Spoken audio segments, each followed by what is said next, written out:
Missed out on breakfast? Fret not. It's never too late to grab a bite.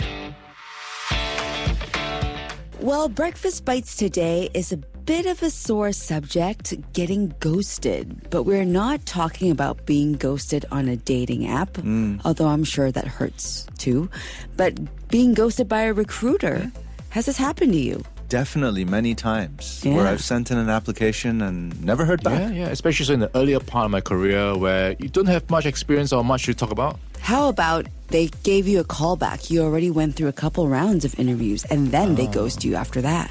Yeah, I think that's why it's tricky. You kind of like play out all these scenarios. Is it because I'm second choice? And that's why they are kind of kicking the can down the road to calling me back like I'm like a standby option. Yeah, I think that may have happened to me once or twice, and I was probably disappointed with their lack of professionalism. At least Yes. inform me and let me know that I'm Yes. second best. I don't mind. Yeah, so this happened to me. I got all the way till the end. 3 rounds of interviews. I met the HODs. I submitted a video assignment, and I just never heard back. I did hear from a friend on the inside that the role ended up being eliminated due to some layoffs, but I remember not feeling good about it. Like, just tell me, right? Yeah. So this is a big topic which you can find on the Straits Times. You know the drill. You've applied to a job you think you're perfect for. You get a call back, maybe go for a few rounds of interviews. Then you hear them saying, okay, we'll get back to you. We'll reach out again. And then silence, nothing, like not a single update. Not even a polite thanks, but no thanks. If this sounds familiar to you, you're definitely not alone.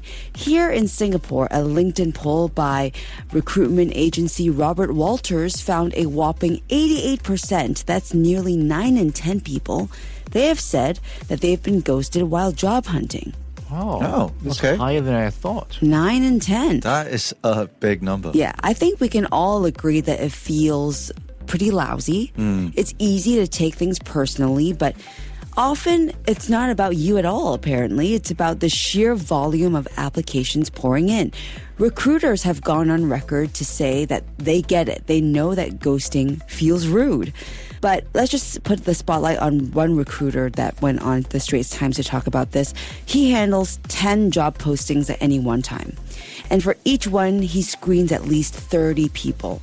So that's 300 hopefuls waiting for some sort of closure, all while the company wants him to deliver the perfect shortlist yesterday. So add that to the easy apply button on job portals like LinkedIn. You just have to click a couple times and you have applied to the job already. The volume goes through the roof. So some applicants mass send CVs to every opening that they see. So naturally, some will fall through the cracks. And if we're honest, some companies just don't see why they should reply to someone they'll never cross paths with again. Not nice, but it happens, right? Well, I think to a degree, maybe then the onus should be on the company to restrict the number of people who are allowed to apply in the first place so that your shortlist is easier to, I guess, come up with, right? Nowadays, it's about submitting by a certain deadline, like a certain date. And then you may have 500 applicants, you have to shortlist 10 only. And then obviously, invariably, you end up not responding to many. But if you reduce that pool to maybe 200 to begin with, then maybe you have more of a chance to at least politely tell someone that they are not cut out for the job. They do have that disclaimer, only shortlisted applicants will be notified. But I think where you're coming from as well is like what goes beyond that, right? When you pass through a couple of interview levels and all that. No, you should, I suppose, get some form of notice. Yeah, I think so. And let's not forget, though, that ghosting can go the other way as well. When the job market flips in favor of candidates, which does happen sometimes, it's companies who sometimes get ghosted. You'd be surprised how often job seekers disappear halfway through an interview process or even after getting an offer. It's like modern dating, right? If the vibe's not right, then people just vanish. Yeah, so what are your thoughts on that? Should the job applicant also inform the recruiter that I'm no longer interested?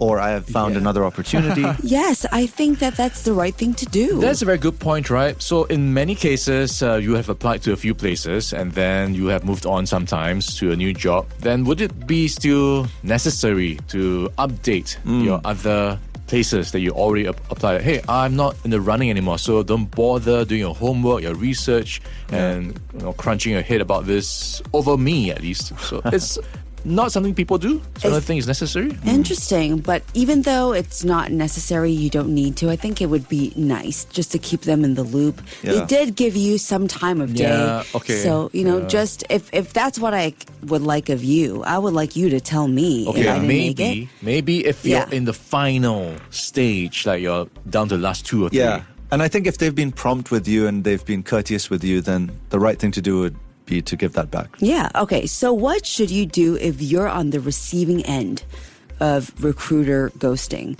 For starters, the article says don't take it as a sign that you should just wait and hope. Oh. Right? It's like waiting for a date who's clearly not interested. Yes. So keep applying, keep interviewing to other places, keep your options open. If that ghosted company suddenly crawls back with an update, then great. But if they don't, well, you haven't wasted any time. You've already moved on and you're keeping your job ball rolling. Okay, yeah. Right? And there's a little silver lining as well. Some recruiters do try their best. A couple of them went on the Straits Times to say that they do what they can to close the loop, even if it's a very quick, sorry, not this time. She knows that that would actually keep the trust alive down the road. So who knows, maybe more roles will pop up where that person would be a perfect fit. And if you keep like a good relationship with these people who you've shortlisted in the past or who you've spoken to in the past, maybe that would make a recruiter's job even easier down the line, right? Yeah, so no public shaming of said recruiter. Yeah, I wouldn't do that. Huh? I wouldn't do that. So that others are aware of their unprofessionalism? No, I'm just kidding. Yeah, I'm about to share who ghosted me. Maybe you can share with your close friends and family so that they're aware, because you wouldn't want them to go through the same kind of situation. But yeah, public shaming is a no-go. It's a no-go. And treating people well, even if you don't hire them, even if you don't end up working with them, pays off in the long run, right? Yes. Got to play the long game here. So remember, sometimes no just means not yet. And who knows, maybe you'll be the one ghosting them when they come knocking later. So that's today's Breakfast Bites. Here's to all of the job hunters out there. May your inbox be full of real replies. Good luck.